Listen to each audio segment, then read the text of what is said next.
Agora nós vamos falar sobre liderança nas organizações. Importância de conselhos de administração, governança. Como é importante, né? Muitos empresários falam na dificuldade de se consolidar pessoas líderes, se encontrar, se desenvolver pessoas líderes nas organizações. E o Gerson Luiz Zimmer, que é consultor, palestrante, está aqui com a gente para falar um pouquinho sobre isso. Bom dia, muito obrigado pela participação, Gerson. Bom dia, obrigado pelo convite. Esse é um tema fantástico, a gente adora poder falar e contribuir com esse tema da liderança, né? E o desenvolvimento humano, quando a gente vai falar de liderança, né? Se isso é arte ou é técnica. É um misto dos dois, né? É um misto dos dois, porque a gente pode desenvolver a liderança, a gente precisa desenvolver a liderança, e isso é que vai fazer diferença na nossa vida e na vida das pessoas que estão próximas de nós. Aqui a gente está falando mais especificamente em organizações, mas se a gente parar para pensar, a nossa vida precisa de líderes, né? Com certeza. Líder na família, líder em casa, líder na patota de futebol, líder em tudo quanto é lugar, né? A gente às vezes não para pensar como é importante ter um líder, né? Exatamente. E o desenvolvimento desse papel, né? E aí é uma questão de cada um desenvolver a sua autoliderança. Porque quando você desenvolve a sua autoliderança, você para de esperar que alguém venha fazer por você. Você assume a sua vida, conduz a tua vida, faz as tuas escolhas, paga o preço por elas, naturalmente, e por isso você vai ter sucesso.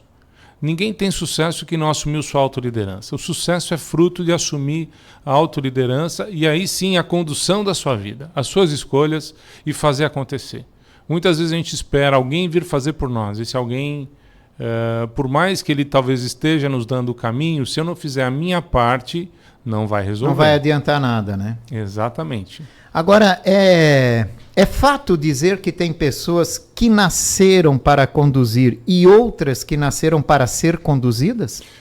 Existe uma tendência pelo perfil, pela personalidade de pessoas que têm um perfil mais extrovertido, que se comunica mais, que vai ter mais facilidade nessa condução. Segundo os estudos, 85% da liderança é inteligência emocional. Ou seja, é como eu sei me relacionar com gente. Quem não sabe relacionar com gente não vai ter tanta facilidade para liderar, porque muitas vezes, em vez de tratar gente como gente, vai tratar gente como coisa. E aí não vai ter sucesso. Essa é a maior dificuldade que se vê hoje? Também. Nós vemos muito que as pessoas estão precisando se desenvolver nesse atributo de nós nos tornarmos mais humanos nas nossas relações. E aí conseguirmos nos relacionar melhor. Um bom líder consegue se relacionar, ganha a turma com ele e faz com que as pessoas venham porque confiam nele, porque querem estar com ele, não vão por medo. Nós vemos do passado talvez muito de conseguir liderar pelo medo. A gestão era baseada no medo. Mesmo em casa, né? O medo que nós tínhamos dos pais, talvez, que o pai ou a mãe, o medo da surra, isso tudo hoje tem mudado. E aí você precisa conquistar as pessoas para que elas venham junto com você nisso. E aí precisa de novos atributos, novos talentos, novas competências, que o desenvolvimento de uma liderança implica nisso. Isso também é técnica. É verdade, né? A gente às vezes esquece dessa questão técnica, né? O que é preciso para ser um bom líder? O que um gestor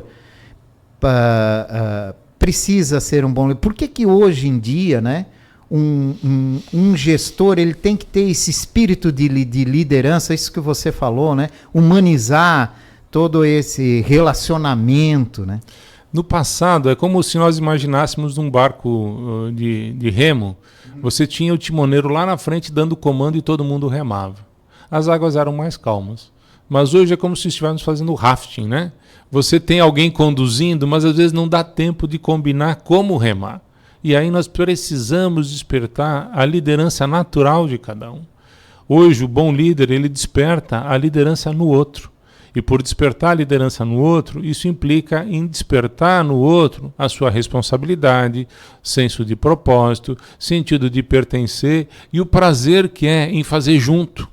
Se nós formos ver, quando você está num time que ganha uma partida, quando todo mundo ganha, todo mundo fica feliz. Ou seja, ninguém entra em campo para querer marcar gol contra, né? Mas muitas vezes nas nossas equipes nós não conseguimos esse alinhamento, essa convergência, e nós temos pessoas que talvez não estão bem posicionadas em campo. O líder sabe colocar as pessoas nos lugares certos para o perfil dela. E aí você consegue ter resultado. O resultado é fruto da liderança. Se o líder não consegue colocar o atacante para agir como atacante e bota o goleiro para agir como atacante, o atacante como goleiro, você não vai ter resultado. E aí muitas vezes nós estamos jogando aquele futebol de várzea, aquele futebol, aquela pelada do final de semana que você pega a bola, sai correndo, dribla todo mundo, corre o campo todo, aí chega lá, marca gol e você jogou sozinho. O líder consegue fazer com que a gente jogue junto, com que a gente jogue para o time e com o time. E aí tem uma grande questão, o líder trabalha não pelo ego, o líder na sua plenitude, ele trabalha por uma causa maior, ele serve ao time, ele serve à equipe, ele serve à organização e ele serve à família, assim como um bom pai. O que uma organização hoje busca num líder, espera de um líder? E por que tem muito gestor que acaba não tendo esse espírito de liderança, não consegue se adaptar nessa situação? Bom, nós temos muito um paradigma de uma competição, que muitas vezes essa competição... Competição de líderes? De líderes dentro da empresa, competição com o setor, e esse não desenvolvimento, seja na educação, seja na família, muitas vezes isso vai para a organização e nós continuamos competindo e eu nem sei por quê. Se você for olhar sistemicamente, só compete quem está fora de lugar, procurando encontrar o seu lugar. Quando nós entendemos o perfil da pessoa, onde ela melhor pode produzir, onde ela melhor pode render, onde ela melhor pode contribuir com o time. Esse é o grande papel do líder, saber posicionar as pessoas para que elas possam dar o seu melhor e com isso todo mundo ganha. O liderado encontra um prazer naquilo que está fazendo. E aí faz isso nós termos não uma equipe, mas um time efetivamente. E para isso precisa de muitos atributos, como conhecimento de gente, conhecimento das funções, clareza de papéis e responsabilidades, uma delegação clara, acordos claros. E aí é um fator-chave, tratar adulto como adulto, né? Tem uma máxima que diz, trate a pessoa como ela poderia ser, e ela se transformará naquilo que ela pode ser. Mas isso é uma jornada de desenvolvimento. Tem técnica, tem conhecimento, tem formação, tem desenvolvimento, e tem uma abertura para fazer tudo isso. E o líder está aberto, porque às vezes ele não tem toda a resposta. E atualmente o líder não é aquele que tem toda a resposta, mas é aquele que sabe fazer boas perguntas para que todo mundo contribua para com o resultado. É um agregador? Tem que ser um agregador? Com certeza. Ele acaba, na dinâmica atual que a gente vive hoje, nós saímos de uma gestão onde que no modelo industrial as pessoas eram pagas para fazer. E nós entramos numa tecnologia da informação, numa era da informação que as pessoas são pagas para pensar. Se o líder não estimula o pensar da equipe, ele sempre precisa estar mandando a equipe para fazer. E isso gasta muito tempo. Desenvolver uma liderança natural, que é o grande ponto hoje, implica em atualizar o modelo de liderança e bem como atualizar o modelo também do gestor. Porque muitas vezes é mais fácil esperar alguém mandar eu fazer. Agora a gente vive numa região de uma cultura um pouco mais enérgica, né? Muita tradição e empresas familiares. Com certeza. Eu já ouvi muitas pessoas falarem, principalmente quando são organizações familiares, da dificuldade que é alguns avanços, tipo mudar conceitos, né? Parar, pensar e olhar para trás e dizer que aquilo não cabe mais, então buscar um novo negócio. Nessa sua trajetória toda, né? Esse pessoal ele tem aceitado se readaptar, se renovar, ter uma visão diferente, aplicar ações diferenciadas que antes não convinham? Sim, esse é um pouco da dificuldade das empresas familiares. Nós temos atuado muito em empresas familiares e com muito sucesso. Tem algo interessante aqui, porque muitos consultores trabalham com empresas a partir de um olhar mecânico. Você troca peça. E olham para as pessoas como peça. Nós precisamos olhar para a família com muito respeito e olhar para todo mundo com muito respeito. Talvez a chave do sucesso que a gente tem obtido no desenvolvimento da família e da empresa familiar é entender primeiro as fases de uma empresa familiar. Ela passa por fases e estruturar isso tem uma jornada. Se nós damos um passo muito longo, a empresa e a família não estão preparadas para isso. Então essa construção é o segredo para que a gente possa fazer passo a passo, dando maturidade, cada um abrindo um pouquinho, cedendo um pouquinho, e nós vamos sendo precisos nesses movimentos, porque se quisermos dar muita velocidade, a gente perturba a família e perturba a empresa. Aqui é muito trabalharmos como uma alfaiataria, é alta costura, é fazer ajustes finos dentro da família, dentro do negócio, fazendo de maneira parcelada, de maneira consenso, e buscando sempre de maneira agregadora e respeitando a opinião de todos. No final, se nós formos olhar, o que todo mundo quer? Todo mundo quer que a empresa vá bem, que a família vá bem. Quando nós encontramos um ponto de convergência e trabalhamos todas as pessoas. Por isso, uma habilidade de escuta ativa é fundamental para a gente poder olhar para as pessoas e entender o que eles querem e aquilo que eles querem que não foi dito. Que muitas vezes, por não ser não dito, vira maldito. E aí nós temos muito dos problemas em família. E trabalhar isso precisa de uma ciência e de um conhecimento. E a nossa especialidade hoje é trabalhar com empresa familiar. A gente vem ajudando muitas famílias a conseguirem prosperar nos seus negócios, cada um encontrar o seu lugar dentro da empresa, dada a sua fase de vida, dada a sua fase empresarial, dentro do seu conhecimento e onde que cada um pode servir melhor a empresa e a família. Quando nós conseguimos posicionar isso, o resultado é sucesso. Nós temos várias empresas que estavam com muitas dificuldades, inclusive financeiras e também de relacionamento, que hoje estão prosperando com conselho de administração e vão indo cada vez melhor e saindo de situações que muitas vezes parecia não ser possível encontrar uma solução. E hoje se encontrou. Muitas vezes nós não vamos ter a solução, mas nós vamos construir junto a solução. E esse talvez seja o grande ponto de como a gente trabalha aqui com mentoria nas empresas familiares. E é muito importante. Quem não tem esse espírito de liderança na família, com os amigos, ele é capaz de desenvolver exclusivamente no ambiente de trabalho? Pode. Tem algo interessante que quando nós olhamos na organização e vamos fazer as análises de perfil dos líderes, nós vamos entender no nível mais profundo, entendendo os seus comportamentos, a sua personalidade, mas também o seu temperamento.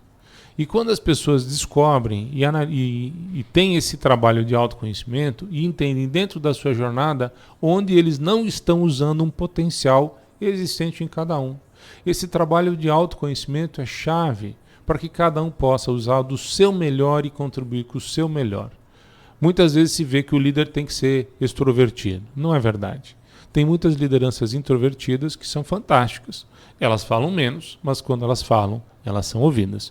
Tem um trabalho aqui de desenvolver uma segurança pessoal, de desenvolver um autoconhecimento, e esse autoconhecimento gera um empoderamento. E quando nós empoderamos as pessoas, elas vão contribuir com algo que é maior. Quando elas encontram esse algo maior dentro delas, elas fazem a diferença com elas, na vida delas, e também por onde elas passam, seja na família, seja no trabalho. E o trabalho, Maslow já dizia que ele é necessário para que nós encontramos um sentido na vida. Nós saímos de um paradigma religioso, que a religião tinha um fator-chave, e nós estamos no momento econômico. Encontrar um lugar para servir no trabalho, às vezes, é o principal ponto de sentido na vida. Quando nós desenvolvemos isso, encontramos os nossos talentos e os nossos talentos estão a serviço de algo maior que nós, aqui está o bem-estar, a satisfação e a alegria do viver. Encontrar isso e trazer o trabalho algo leve, prazeroso, é um grande exercício e é possível. Bom saber que é possível, né? Isso é muito bom. Hoje em dia o papel de colaboradores também é muito importante para a evolução de empresas, né? E muito se fala nesse sentido em preparar colaboradores para assumirem cargos de liderança. O senhor acha que os atuais gestores estão preparados para novos líderes? Quais os principais desafios desses atuais gestores nesse sentido? E eles estão preparados para a velocidade dessa mudança, meu Deus, as coisas mudam muito rápido, né? Tudo, o comportamento do cidadão muda muito rápido, né? Esse é um desafio, né? Poucas empresas têm um plano sucessório estruturado, né? Nós estamos ajudando algumas nesse sentido com trabalhos de mentoria, desenvolvendo a mentoria interna para que o líder forme outros líderes e não seguidores, para que esses líderes possam formar outros líderes e a empresa possa crescer. Quando nós olhamos hoje para as organizações, muitos líderes eles não desenvolvem equipe, não desenvolvem outros líderes. E por não desenvolver outros líderes, eles ficam reféns da sua equipe. E ele também não consegue crescer. Aconteceu comigo. Quando eu era diretor de empresa de tecnologia, eu tinha várias pessoas, mas eu não consegui ter tempo e não me organizei para desenvolver. Depois, quando eu saio dessa função, eu percebo e vou buscar todo um conhecimento para poder me aprimorar e não repetir os meus erros que me fizeram não galgar outros cargos por não ter desenvolvido uma equipe forte, líderes fortes. Esse é um grande exercício que o líder precisa fazer e aí pelos tropeços que a gente passa, a gente hoje consegue apoiar os líderes a não cair nos mesmos buracos que a gente já caiu. E isso é um ponto-chave hoje no desenvolvimento da liderança, que a líder possa formar novos líderes e assim possa galgar novos caminhos e novos cargos, novos desafios e tornar a vida dinâmica, porque ela é dinâmica. A única certeza para nós é a mudança. E quando nós não estamos preparados por ela, e quando nós não fazemos essa mudança, o universo faz um detalhe que quando o universo faz, ele cobra um preço que não é barato. A nossa vida profissional tem muitos paralelos com a nossa vida pessoal? Quando a gente fala em liderança, corporação, a gente pode trazer para o pessoal olhar e ver que muita coisa que eu tenho que estudar para aplicar na minha vida profissional, eu aplico também na minha vida pessoal? E a gente muda, cresce, evolui com isso? Com certeza. Maslow já dizia que as organizações seriam as grandes catedrais. Por quê? Porque elas acabam formando o ser humano. A organização, né, o líder, tem um papel educador também. Quando nós olhamos nesse sentido, quanto que nós ajudamos a formar as pessoas e quanto é o impacto que um líder tem na vida de uma pessoa. Nós, ao longo da nossa trajetória, encontramos muitos líderes que formaram e também líderes que ficaram traumatizados pelos líderes que tiveram.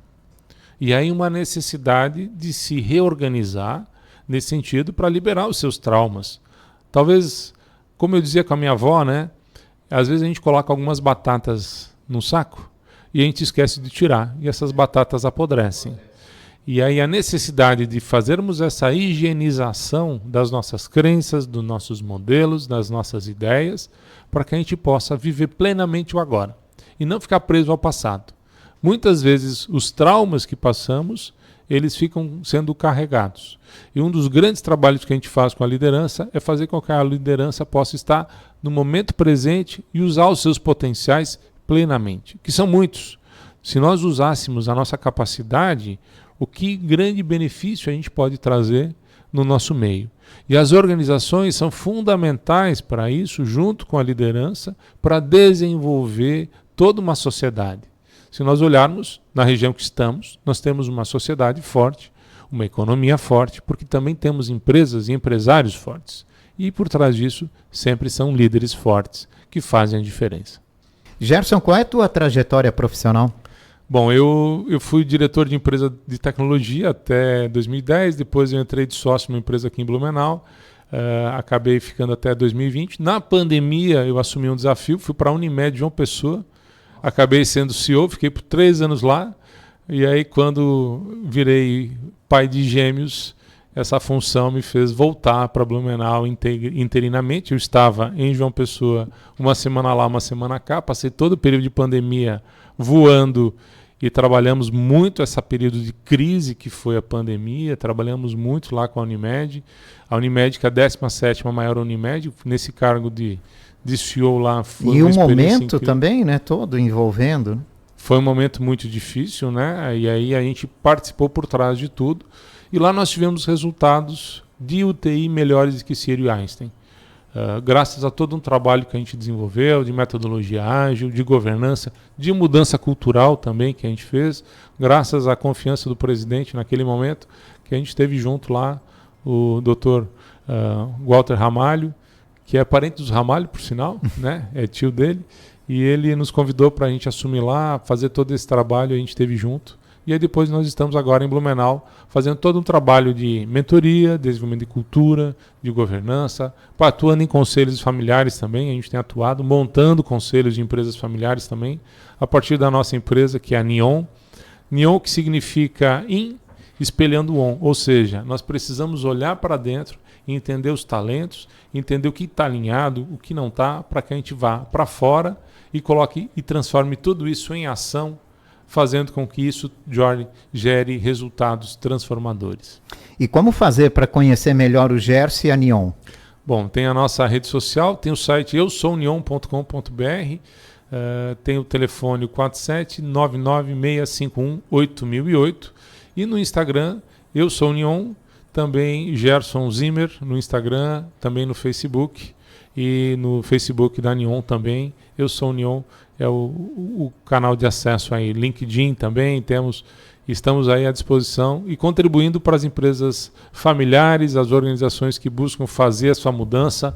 Também pela experiência de tecnologia, a gente tem implantado metodologia ágil com mudança cultural. Essa trajetória minha, também eu acabei entrando no mundo da mentoria, nós estamos desenvolvendo vários programas de mentoria em empresa, bem como formação de mentores nas organizações, para trabalhar o desenvolvimento da liderança a partir de dentro. Qual é a vantagem da mentoria? Você mantém a cultura, você fortalece a cultura e você prepara e estimula quem está dentro da organização para que ele possa ter uma trajetória de desenvolvimento. Obrigado pela tua participação, uma ótima semana, Gerson. Muito obrigado, sucesso e um ótimo dia aí para todos os telespectadores. Gerson Luiz Zimmer, consultor e palestrante, falou com a gente aqui sobre desenvolvimento de lideranças.